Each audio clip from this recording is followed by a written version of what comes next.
오늘 설교 제목 한번 따라하겠습니다. 스데반의 기도. 한번 더 따라하세요. 스데반의 기도. 스데반은 기독교 역사상 최초의 순교자인 동시에 참 순교자의 진정한 모델입니다. 초대교회에는 순교자가 많이 나왔는데 이 모든 사람들을 순교자라고 부르지 않았습니다. 왜냐하면 환난과 핍박 시대에 죽임을 당하는 일은 아주 귀한 일이지만은 그러나 죽임을 당한 사람들 가운데는 순교자라 부를 수 없는 그런 사람들이 있었다는 겁니다. 그러므로 초대교회는 환난과 핍박 시대에 죽인 사람들을 모두 순교자라 부르지 않고 이 스데반같이 죽임을 당한 사람을 구분해서 순교자라 이렇게 불렀습니다. 스데반처럼 참 순교자는 죽음 앞에서 죽지 않으려고 수단과 방법을 가리지 않고 애를 쓰거나 또 혹은 어쩔 수 없어서 비굴하게 죽임을 당한 사람들이 아니었다는 겁니다. 또 스데반은 참 순교자처럼 억울하게 죽는 것 같은 모습으로도 죽지 않았습니다. 그래서 이런 사람, 이렇게 죽은 사람들을 순교자라. 그러므로 우리는 항상 죽을 준비를 이렇게 하면서 이렇게 잘 사시기를 주여 축원합니다. 여러분이 죽을 준비를 안 하고 있다가 어느 날 갑자기 죽음이 이렇게 여러분한테 닥쳐오면 때로는 참 이렇게 부끄럽게 죽을 수도 있기 때문에 그렇습니다. 우리에게 한 번 죽는 것은 정해진 길입니다. 모든 사람들은 다 죽게 되어 있습니다. 오늘 우리는 죽음이라고 하는 고속 열차를 타고 달리는 것 같은 게 인생입니다. 저는 하나님의 부르심을 받고 성도들이 이제 천국에 가셨다는 소식을 듣고 장례식장에 달려가면 제일 먼저 듣는 소식이 무엇인지 아십니까? 장례를 치른 분이 돌아가신 분이 이제 마지막 모습을 저한테 전달해 주는 거예요. 목사님, 돌아가실 때 모습을 보니까 얼굴이 편하게 이렇게 돌아갔어요. 그렇게 가셨습니다.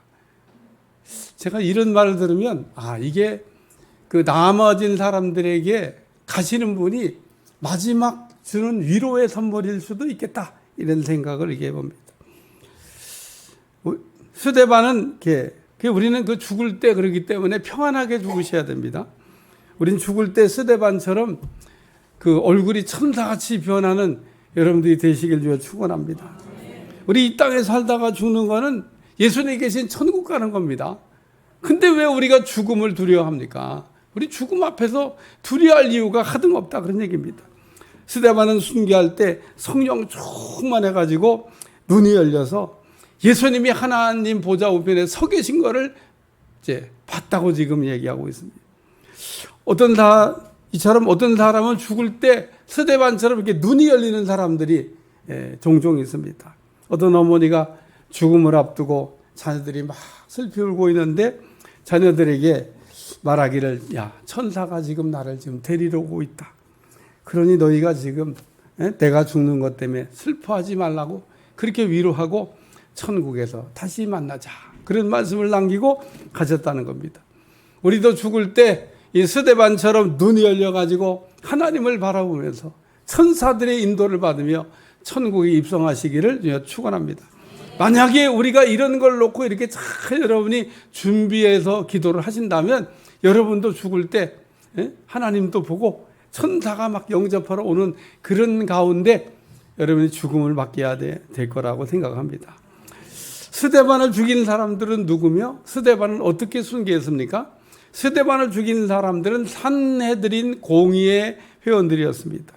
당시 유대인들 가운데 최고의 종교 지도자들입니다. 이들은 하나님을 가장 잘 섬긴다고 자랑했던 사람들입니다. 스데반을 죽인 사람은 로마 사람도 아니고 불신자도 아니었습니다.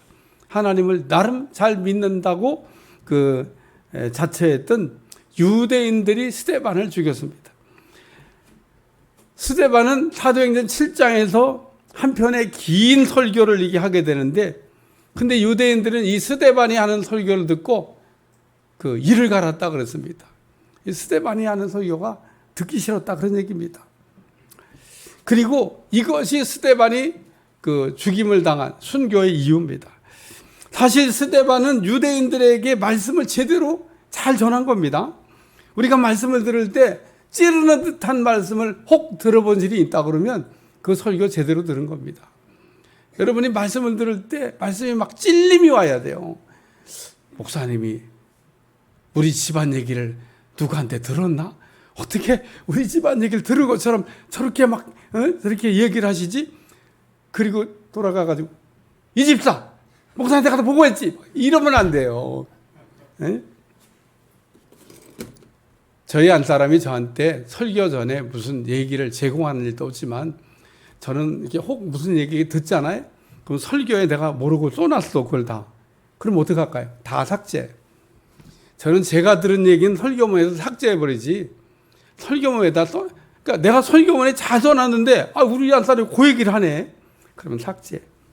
안 합니다. 만약에 안 들었으면 그러면 내가 안 들었으니까 그냥 하죠. 그러니까 내가 안 듣고는 해도 들으면 안 합니다. 들으면. 내가 듣고 왜 그거를 거기다가 옮겨갖고 설교 때. 그러니까 안 듣고 내가 은혜롭게 설교문에서 왔는데 하는 경우는 있어도 듣고는 절대 안 한다 그런 얘기입니다. 그러니까 혹 들은 것처럼 제가 얘기하더라도 듣고 하는 게 아니니까 여러분 그런 데 찔림을 받으면 은혜를 잘 받으시길 바랍니다. 유대인들처럼 돌 들고 나한테 쫓아오지 마시고 돌 맞아 죽을 일이 없어요. 오늘 스데반이 이렇게 유대인들한테 설교 잘했는데 돌 맞아 죽게 된 겁니다. 우리나라 말에 그 몸에 쓴 약이 좋다 뭐 그런 말이 있습니다. 하나님의 말씀이 우리에게 막 찌르듯이 들리는 게 그게 좋은 말씀입니다. 우리가 말씀을 들릴 때 그러므로 찌르는 듯한 내게 주시는 말씀이 들려지시길 주여 축원합니다. 근데 이 유대인들은 하나님의 말씀을 못 받은 겁니다. 유대인들이 만약에 스데반의 말씀을 듣고 제대로 은혜 받았다고 그러면 어떻게 해야 됩니까? 이렇게 물어봤어야죠. 우리가 어찌 알고 어떻게 했으면 좋겠느냐? 이렇게 물어보면 사도행전 2장 37절에 베드로가 유대인들한테 너희가 예수님을 죽였다 그러고 설교하니까 유대인들이 그러면 우리가 어떻게 했으면 되겠냐? 그랬더니 베드로가 회개하는 방법과 회개한 후에 어떻게 될 것인지에 대한 이야기를 자세하게 설명하는 말씀이 나옵니다. 근데 이 유대인들은 스데반의 설교를 듣고 귀를 막았다 그랬어요. 예? 듣기 싫다 그런 얘기입니다. 오늘 하나님의 말씀을 들을 때 귀를 이렇게 닫는 것처럼 마음을 닫지 않기를 주여 축원합니다.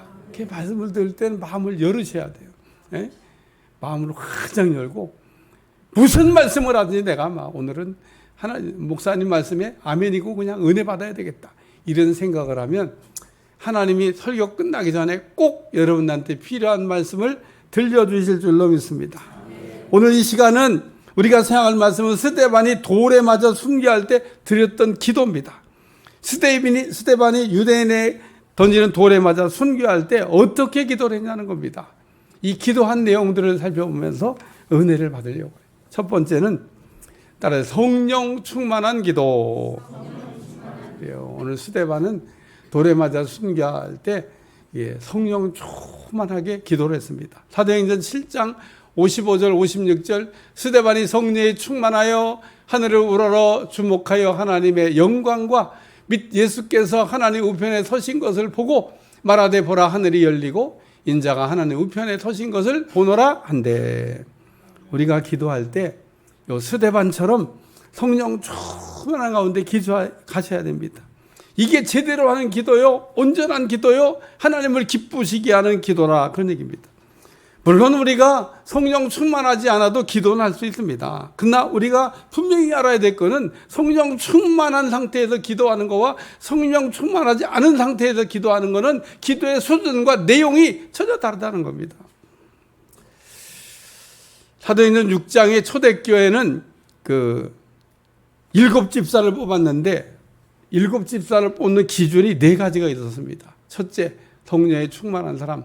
둘째, 믿음이 충만한 사람. 셋째, 지혜가 충만한 사람. 넷째, 칭찬받는 사람. 그러니까 이 스데반은 순교하기 전부터 성령 충만했습니다. 그리고 순교할 때도 성령 충만하게 기도를 했다 그런 얘기입니다. 예수님은 부활 승천하시기 전에 사도들에게 분부하시기를 예루살렘을 떠나지 말고 내게 들은 바 아버지의 약속하신 것을 기다리라.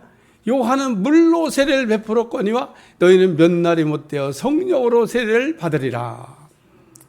다시 한번 예수님께서 부활 승천하시기 전에 사도들에게 분부하 이르시기를 예루살렘을 떠나지 말고 내게 들은 바 아버지의 약속하신 것을 기다리라.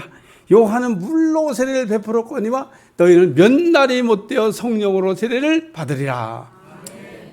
그러므로 초대교회 성도들 약 한 120명 정도 되는 성도들이 마가의 다락방에 모여가지고 전심으로 합심해서 이 성령 충만 받기를 기도했는데 정말 몇 날이 못 되어가지고 성령 충만을 다 받았다 그런 얘기입니다.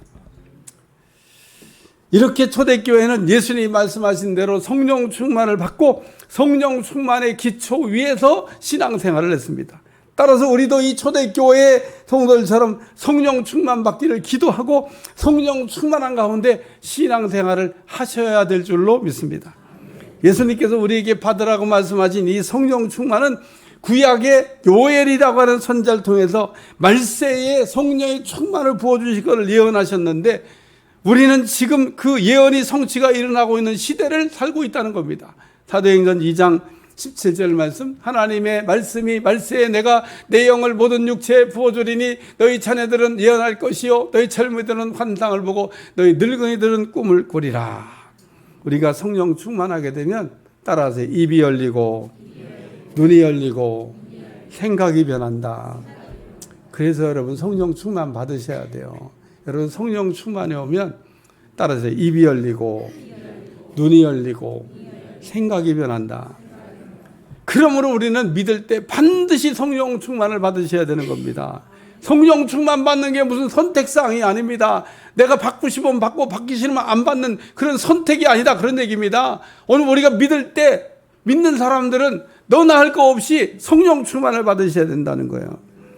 또 우리는 성령 충만을 이렇게 이론적으로만 이렇게 정리하고 있으면 안 됩니다. 어떤 사람 보면요, 성령 충만에 대한 이론에 박사야. 성령 충만 쫙. 근데 성령 충만 못 받았어.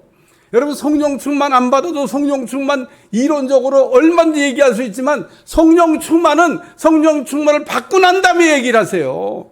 받고 난 다음에 이게 성령 충만이구나 이렇게 얘기를 해야지.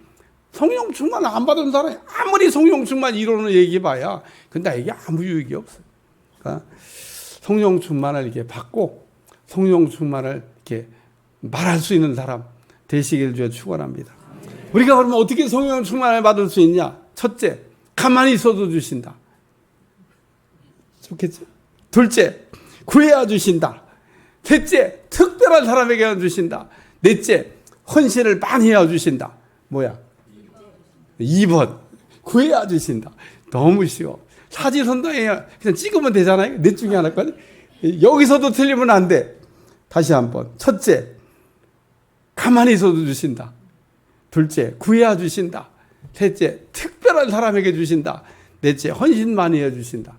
두 번째라니까, 두 번째. 성령 충만은 하나님이 주신다는 약속을 믿고 여러분이 구하기만 하면 주신다는 겁니다. 뭐가 그렇게 어려워요? 구하면 주신다는데. 근데 그럼 성령 충만 왜 못 받냐? 안 구해서. 구해봤어요? 몇 날이 못 되어 주신다는데. 이런 경우에는 성령 충만을 못 받는 경우도 있습니다. 어떤 사람 보면 남들 다 받았는데 정말 속색이는 사람이 가끔 나와요. 그래서 제가 한 번은 물어봤어요. 하나님, 저 사람 왜 이렇게 성령 충만을 못 받고 속을 쓰게 해요? 그랬더니 제가 나를 속였어. 제가 나를 내 마음을 아프게 하고 제가 나를 속을 썩였잖아. 그래서 나도 쟤를 조금 애를 먹이고 있는 거야. 뭔 얘기인지 알아요? 성령 충만 역사를 비방한 겁니다. 뭐 그냥 지어서 하는 거지 뭐 성령 충만 역사야. 그리고 성령님의 마음을 아프게 했던 적이 있는 겁니다. 그래서 그거 회개할 때까지는 성령 충만 안 주시는 거예요.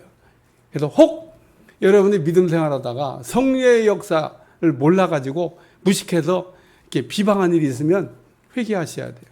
그래야 성령 충만이 임하는 겁니다. 이런 경우가 아니라 그러면 그냥 누구든지 성령 충만을 달라고 그러면 성령이 여러분 머리에 부어지게 될 줄로 믿습니다. 그리고 우리가 이렇게 성령 충만을 받게 되면 성령께서 우리 몸의 지체들을 사로잡게 되는 겁니다. 그동안은 우리 몸의 지체들을 내 마음대로 이렇게 썼다 그러면 우리가 성령 충만을 받은 순간부터는 성령께서 내 몸을 사로잡아 가지고 자유자재로 쓸 수 있는 상태가 되는 거. 이게 성령 충만이라는 겁니다. 그리고 우리가 이렇게 성령 충만을 받게 되면 성령 충만의 현상들이 나타나는데 어떤 사람은 성령 충만 받을 때 막 뜨거워지는 사람이 있어요.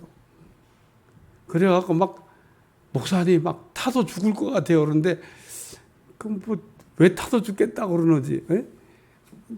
그래서 쳐다보고 있으면 이해가 안 돼. 받아봐야 하는, 받아봐야. 에? 자기가 그 불을 받아봐야 야 진짜 내가 막 타 죽을 것 같다 막 이런 거지. 성령 받고 막 타 죽을 것 같다는데 왜 그러는 거야? 그러면 안 되는 거. 어떤 사람은 바람이 막 부는 것 같아. 저는 성령의 바람이 선풍기 바람처럼 부는 것도 체험한 일이 있습니다. 바람이 막 선풍기인데 사방이 밀폐된 공간인데 이 성령의 바람이 막 이쪽에서 부는데 이게 성령의 바람인지 그냥 뭔지 알 수가 없어서 반대편에서 불면은 제가 성령의 바람인 줄 알게 이게 또 반대편으로 가서 야 어떤 데는 전류가 막 흐르는 것처럼 막 전기를 막 감전되는 것처럼 막, 응? 그 감전의 느낌이 안 오면 집에 가서 전기줄 이렇게 끊어가지고 한번 만져봐요. 어떻게 찌르르르 그게 전기가 오는. 그 어떤 사람은 또 이게 성령 충만이 오면 예언도 하고 또 방언도 하고 환상도 보고 이런 역사가 일어납니다. 근데 우리가 성령 충만할 때 이런 현상들은 나타날 수도 있고 안 나타날 수도 있어요. 예? 이런 현상이 안 나타나면 그러면 성령 충만이 안 한 거냐? 그런 건 아닌 겁니다. 근데 어떤 사람 보면 꼭 이런 현상이 있어야만 성령 충만이라고 얘기하는 사람도 있어요. 근데 이런 현상이 없이도 성령 충만은 우리에게 올 수 있다. 우리가 그래서 이 성령 충만이라고 하는 것은 성령께서 우리를 사로잡아가고 쓰는 것을 성령 충만이라 그렇게 얘기합니다. 우리가 성령 충만을 그렇기 때문에 받게 되면 성령님께 우리가 사로잡혀 쓰임 받게 되는 거죠. 스데반은 죽기 전에 성령 충만하게 기도했습니다. 우리가 어려울 때 성령 충만한 가운데 기도할 수 있기를 주여 축원합니다. 우리가 스데반처럼 어려울 때 성령 충만하게 기도하면 스데반처럼 따라서 눈이 열리고 입이 열리고 귀가 열리고 생각의 변화가 일어난다. 우리가 기도할 때 기본이 뭔지 아십니까? 우리가 기도할 때 기본은 성령 충만이야. 따라서 우리가 기도를 시작하면 성령 충만으로 시작하셔야 되고 또 성령 충만으로 기도하다가 성령 충만으로 기도를 끝해야 됩니다. 그리고 이렇게 우리가 성령 충만한 가운데 기도할 때 이것이 하나님께 드리는 가장 좋은 기도가 된다는 겁니다. 성령 충만하게 기도하는 여러분들이 되시기를 주님 축원합니다. 두 번째는 부르짖어한 기도입니다. 따라 부르짖어한 기도. 사도행전 7장 59절 60절 그들이 돌로 스데반을 치니 스데반이 부르짖어 이르되 주 예수여 내 영혼을 받으시옵소서 하고 무릎을 꿇고 크게 불러 이르되 주여 이 죄를 그들에게 돌리지 마옵소서 이 말을 하고 자니라. 스데반은 유대인이 던지는 돌을 맞아서 순교할 때 부르짖어서 기도를 했다. 우리가 평소에 기도할 때 사용하는 기도는 크게 세 가지가 있습니다. 첫째, 부르짖는 기도. 둘째, 영의 기도. 셋째, 임재 기도. 우리는 이 세 가지 기도를 자유자재로 쓸 수 있으셔야 돼요. 예?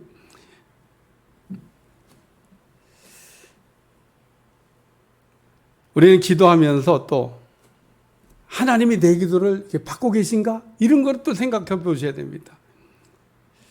성경에 보면 열심히 기도했던 사람들이 나오는데 그게 누구냐 하면 바리새인 서기관입니다. 얼마나 열심히 기도했는지 몰라요. 하루에 3번씩 기도하고 일주일에 한 번씩 금식하고 뭐 또 하나님 바칠 거 있으면 그냥 떼먹지 아니하고 다 이렇게 계산 잘해가지고 이렇게 드리고 뭐 그 정도 하면 신앙생활 잘하는 거 아니에요? 근데 놀라운 사실은 하나님이 한 번도 이 사람들의 기도를 들은 적이 없고 이 사람들은 한 번도 하나님 앞에 기도 응답을 받은 일이 없다는 겁니다. 우리가 기도 많이 했다고 자랑할 일이 없어요. 기도 많이 한 게 뭔 자랑이에요. 응답 많이 받은 게 자랑이지. 나는 기도만 하면 하나님이 척척 들어주셔. 이게 자랑거리지. 내가 기도를 몇 시간 했다고 몇 달 했다고 뭐를 얼마나 했다고 하는 게 자랑거리가 아니다. 그런 얘기입니다. 우리는 그렇기 때문에 기도할 때 보면 어떤 사람은 한 가지 기도만 잘하는 사람이 있습니다. 어떤 사람은 또 보면 막 임재 기도로 시작해가지고 임재 기도로 끝나는 사람이 있어요. 우리가 기도하다 보면 이렇게 특별한 경우, 뭐 경건 생활을 잘 한다든지 혹은 뭐 기도에 훈련이 잘 돼 있는 사람 같으면 임재 기도로 시작해서 임재 기도로 마칠 수도 있겠습니다만은 그러나 우리가 기도를 일단 시작해 보면 기도 시작부터 어려워. 기도만 하려고 그러면 뭐가 그렇게 방해가 많고 뭐가 그렇게 어려운 일이 많이 생기는지 기도가 쉽지가 않습니다. 그렇기 때문에 오늘 우리가 이렇게 어려움을 겪을 때 가장 좋은 기도가 뭐냐? 그게 부르짖는 기도라는 겁니다. 스데반은 돌 맞아서 지금 순교할 때, 죽어갈 때 썼던 기도가 부르짖는 기도인데 여러분은 돌 맞아갖고 뭐 죽는 일도 아니지만 내 인생에 조금만 어려운 일이 걸려와도 기도 못합니다. 여러분 어려운 일이 생겼을 때 기도해야 된다는 거 모르는 사람이 누가 있어요? 말로는 다 그렇게 기도해야 되는데 이러면서 기도는 정작 못합니다. 그럼 왜 그러냐? 그럴 때 우리가 써야 될 기도가 뭐냐? 그게 부르짖는 기도라는 겁니다. 오늘 우리가 기도하다 보면 작은 소리로도 기도할 수 있고 큰 소리로 기도도 할 수 있고 뭐 영으로 기도할 수도 있고 임재 기도도 할 수 있는데 우리가 이 임재 기도라고 하는 걸 이렇게 하다 보면 기도 소리가 이게 작아집니다. 그리고 어떤 때는요, 아예 마음속으로 우리가 기도하면서 전혀 말을 하지 않아도 이게 하나님과 소통이 될 때가 있습니다. 그리고 우리가 영으로 기도할 때는 이게 방언으로 하는 기도인데 이 방언 기도는 이렇게 통역이 돼야 돼, 통역. 통역이 안 되면 이건 온전한 기도가 아닌 겁니다. 그래서 바울은 말하기를 방언하는 사람들은 통역하기를 힘쓰라. 그러면서 이 영어로 기도하는 사람이 통역이 되면 자기가 무슨 말인지 이제 뜻을 알게 되니까 알아가면서 기도를 한다. 그런 얘기입니다. 이처럼 우리는 부르짖는 기도도 할 수 있고 영으로도 기도할 수 있고 임재 기도도 할 수 있는데 이 세 가지 중에 반드시 꼭 해야 될 기도가 뭐냐면 부르짖는 기도라는 겁니다. 스데반이 순교할 때 썼던 기도, 부르짖는 기도. 구약 성경을 보세요. 여러분 요즘은 성경 검색기라고 하는 게 있어가지고 부르짖어 혹은 부르짖는 이러고 딱 엔터 치면 구약 성경에 얼마나 많이 부르짖는 기도가 나오는지 모릅니다. 제가 늘 얘기하지만 모세는 단 한 번도 부르짖는 기도 외에 다른 기도를 썼던 적이 없습니다. 모세는 하나님하고 통하는 사람이잖아요. 하나님하고 비밀이 없는 사이라고 그랬습니다. 그랬던 모세가 하나님 앞에 기도 응답도 너무너무 잘 받았는데 그때 썼던 기도가 뭐냐? 그게 부르짖는 기도라는 겁니다. 오늘 우리의 기도 중에 가장 탁월한 기도, 우리가 부르짖어 기도할 때 기도의 문이 열릴 줄로 믿습니다. 우리가 부르짖어 기도할 때 영적 전쟁에서 승리하게 될 줄로 믿습니다. 우리가 이 땅에서 마귀와 싸울 때 가장 탁월한 기도가 부르짖는 기도라는 거예요. 부르짖는 기도에 대한 몇 가지 성과를 보도록 하겠습니다. 시편 3편 4절 내가 나의 목소리로 여호와께 부르짖으니 그의 성산에서 응답하시는도다. 시편 86편 7절 내가 환난 날에 내가 주께 부르짖으니 주께서 내게 응답하시리이다. 예레미야 33장 3절 너는 내게 부르짖으라 내가 내게 응답하겠고 내가 알지 못하는 크고 은밀한 일을 내게 보이리라. 그러므로 우리는 스데반처럼 부르짖어 기도할 때 하나님께서 우리의 기도에 응답해 주실 줄로 믿습니다. 스데반에 부르짖어서 내 영혼을 맡아달라고 기도했고 또 이 죄를 그들에게 돌리지 말라고 기도했습니다. 우리가 스데반처럼 부르짖어 기도할 때 영적 유익이 무엇입니까? 우리가 기도하면서 막힌 걸 그냥 뚫어가면서 기도할 수 있다. 그런 얘기입니다. 우리의 기도가 안 될 때, 우리의 기도가 힘들 때, 스데반처럼 돌에 맞아 죽어 있을 때 어떻게 하면 우리가 완벽한 승리하는 기도를 할 수 있을까? 그게 부르짖는 기도라는 거예요. 스데반처럼 부르짖어 기도하면 죽었던 사람도 살아나는 은혜가 임하게 될 줄로 믿습니다. 우리는 스데반처럼 어려움을 겪을 때 기도해야 된다는 걸 아는데, 이때 기도해야 될 기도가 부르짖는 기도라는 겁니다. 마귀들과 싸워서 이기고 여러분의 기도가 하나님 앞에 올라가게 될 줄로 믿습니다. 그러므로 우리가 기도할 때 스데반처럼 부르짖는 기도를 하게 되면 따라서 안 되는 것도 되게 하는 능력을 체험하게 한다. 세 번째, 따라서 돌리지 않는 기도. 따라 돌리지 않는 기도. 사도행전 7장 59절에서 60절, 그들이 돌로 스데반을 치니 스데반이 부르짖어 이르되 주 예수여 내 영혼을 받으시옵소서 하고 무릎을 꿇고 크게 불러 이르되 주여 이 죄를 그들에게 돌리지 마옵소서, 이 말을 하고 자니라. 스데반은 돌을 던지는 사람에 대한 원망 불평을 하지 않은 기도를 했습니다. 스데반은 억울하게 돌에 맞아서 순교하면서 누구를 탓하거나 누구를 원망하지 않았다는 겁니다. 우리가 기도 응답을 받기 위해서 기도의 폼도 좋아야 되고 제목도 좋아야 되는데, 우리가 이 스데반이 순교할 때 그러므로 어떤 기도 제목을 가지고 기도했냐를 살피는 것은 대단히 중요한 일입니다. 스데반이 돌에 맞아 이게 죽는 걸 보고 어떤 사람은 옷도 받아주면서 그래 죽어 마땅하지 그러면서 박수 치던 사람도 있었는데, 왜 그랬을까?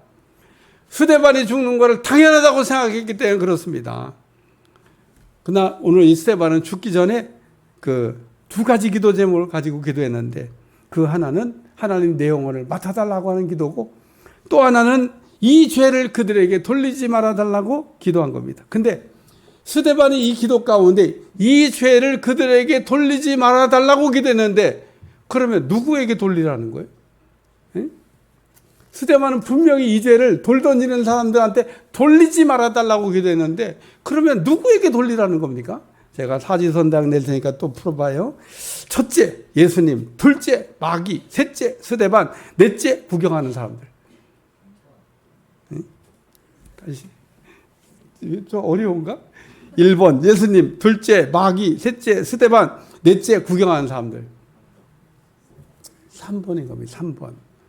스데반은 돌 던지는 사람의 죄를 자기한테 돌리라고 그렇게 지금 기도하고 있는 겁니다. 스데반의 알지 못하고 또 무지해서 짓는 이 사람들의 죄를 돌 던지는 사람들에게 돌리지 말고 내가 감당하겠다고, 나한테 돌리라고 지금 스데반이, 그래서 돌리지 말아달라고 지금 기도하고 있는 거예요. 그래서 오늘 돌에 맞아 순교하면서 돌을 던지는 사람에 대해 전혀 원망하지 않는 스데반. 스데반이 이렇게 기도한 게 아닙니다. 내가 지금 잘못한 것도 없는데 저 무식하고 무지한 유대인들이 때문에 내가 지금 죽는다. 그니 하나님 나의 억울함을 굽어 살피시고 나의 이 억울함을 풀어주시고, 하나님 내가 이렇게 죽지만 공의로우신 하나님 저들을 그냥 처단하여 주시옵소서. 이런 기도 내용이 없어요. 돌을 던지는 사람들의 죄를 나한테 돌리라고. 그리고 스데반이 죽었다는 겁니다. 스데반은 이렇게 죽어가면서 자기를 위해 희생하신 십자가에 죽으신 예수님을 생각했던 겁니다. 예수님은 십자가에 이렇게 달려 돌아가시면서 죄가 없는 예수님이 그냥 죄를 담당하시고 십자가에 죽으셨잖아요. 그러면서 예수님 뭐라고 기도하십니까? 주여 저들의 죄를 사하여 주시옵소서. 사실은 스데반이 예수님처럼 기도한 게 아닙니다. 여러분, 스데반의 기도와 예수님의 기도는 다른 겁니다. 예수님의 기도는 예수님만 할 수 있는 겁니다. 왜? 예수님은 죄가 없이 지금 죽으시니까 저들의 죄를 용서해 달라고 기도할 수 있어요. 근데 스데반은 돌 던지는 사람도 죄인이지만 자기도 죄인이라는 거예요. 그걸 아니까 스데반이 저들의 죄를 나한테 돌려달라고 지금 기도했던 겁니다. 돌을 던지는 사람만 죄인이 아닙니다. 돌에 맞고 있는 자기도 똑같은 죄인인데, 돌 맞아 죽는 자기는 의롭고 돌 던지는 사람은 못된 놈이고 죄인입니까? 그게 아니라는 겁니다. 여러분, 이 스데반의 기도에서 그러므로 돌을 던지는 사람들만 나쁜 게 아니라 돌 맞아 죽는 자기도 똑같이 하나님 앞에는 죄인이라는 거예요. 그러니까 이 죄를 저들에게 돌리지 마옵소서. 내가 차라리 담당하겠다고. 오늘 스데반의 기도를 통해서 오늘 우리 자신을 보는 여러분들이 되시길 주여 축원합니다. 요한복음 8장에 보면 현장에서 간음하던 여인이 붙잡혀 왔어요. 율법에 의하면 현장에서 간음한 여자는 돌로 쳐서 죽이라고 되어 있습니다. 예수님께 와서 이렇게 물어봅니다. 율법에 현장에서 간음하다 붙잡힌 여자는 돌로 쳐서 죽이라고 되어 있는데 어떻게 할까요? 이러면 이 사람들이 율법을 지금 모르고 있는 게 아닙니다. 우리 주님 땅에다가 글씨를 쓰시다가 이렇게 되물었어요. 너희 중에 죄 없는 자가 이 여자에게 먼저 돌을 던져라 그랬습니다. 이 돌을 던지려고 돌을 들고 있는 유대인들은 현장에서 간음한 여자만 돌 맞아 죽어야 될 여자라고 생각하고 자기들도 돌을 맞을 사람이란 생각을 전혀 못하고 있는 겁니다. 그래서 우리 주님이 돌 던지는 너희들의 모습을 보라고 얘기하신 거예요. 오늘 우리는 지금 이 사건을 보면서 돌 던지는 사람들만 나쁜 놈이 아닙니다. 돌 맞는 나도 뭐 거기나 나나 똑같이 나쁜 놈이라는 겁니다. 오늘 그러므로 우리는 이 스데반의 이 죄를 그들에게 돌리지 마옵소서. 오늘 우리가 스데반의 기도를 통해서 그러므로 우리 자신의 모습을 볼 수 있는 여러분들이 되시기를 주여 축원합니다. 그러면서 우리 주님을 바라보세요. 주님은 정말 죄도 없으신데 우리 죄를 대신 짊어지시고 십자가에 죽어주셨잖아요. 얼마나 감사한 겁니까? 그렇기 때문에 오늘 우리는 이 땅에서 사는 것도 죽는 것도 다 하나님께 맡겨야 될 줄로 믿습니다. 스데반은 돌 맞아 순교하면서 하나님께 살려달라고 기도하지 않았습니다. 이 환난에서 벗어나게 해달라고 기도하지 않았습니다. 그냥 당당하게 자기에게 오는 돌을 맞으면서 하나님 앞에 내 영혼을 맡긴다고 기도하고 그때 우리 주님이 서 계신 걸 봤습니다. 우리 주님은 보통 때는요 의자에 그냥 앉아 계십니다. 근데 우리 주님이 뻘떡 일어나셔서 스데반이 지금 순교하는 모습을 보고 감동받으셨으면 스데반을 영접하려고 우리 주님이 뻘떡 일어서신 겁니다. 여러분도 천국 갈 때 주님이 앉아 계시다가 뻘떡 일어나서 맞이하러 오는 여러분들이 되시기를 주여 축원합니다. 최근에 저는 참 이게 돌아가신 분들이 천국 들어가는 새로운 모습들을 보는데 어떤 사람은 막 춤추면서 들어가고 야 어떻게 천국을 춤을 추며 들어가냐. 저렇게도 들어가는 거구나. 나는 그냥 이렇게 걸어 들어가는 것 봤어도 막 춤을 추면서 들어가는 것도 천국에 춤추면서 들어갈 수도 있겠구나. 그래요. 여러분 땅에서의 삶을 너무 이렇게 막 꾸미지 마세요. 곧 갑니다. 천국에서 우리가 다 만나야 될 줄로 믿습니다. 사는 것보다 죽을 준비를 잘 하셔야 돼요. 결론입니다. 오늘 우린 스데반처럼 성령에 사로잡혀가지고 성령 충만에 기도하면서 하늘에 계신 우리 예수님도 보고 또 우리의 입을 통해서 하나님 말씀하신 것도 들을 수 있는 여러분들이 되시길 주여 축원합니다. 또 우리가 부르짖어서 스데반처럼 어려움을 처했을 때도 기도가 막히지 않고 승리해야 될 줄로 믿습니다. 그리고 스데반처럼 누구를 탓하거나 원망하지 아니하고 나도 죄인이라고 하는 걸 깨닫고 겸손히 기도하는 여러분들이 되시기를 축원합니다. 기도하겠습니다. 하나님 오늘 스데반의 기도를 통해서 우리 자신을 보게 도와주시고 우리의 기도가 큰 승리하는 기도, 성령 충만한 기도, 부르짖는 기도, 남을 탓하지 않는 기도가 되게 하여 주옵소서. 예수님의 이름으로 기도합나이다. 아멘.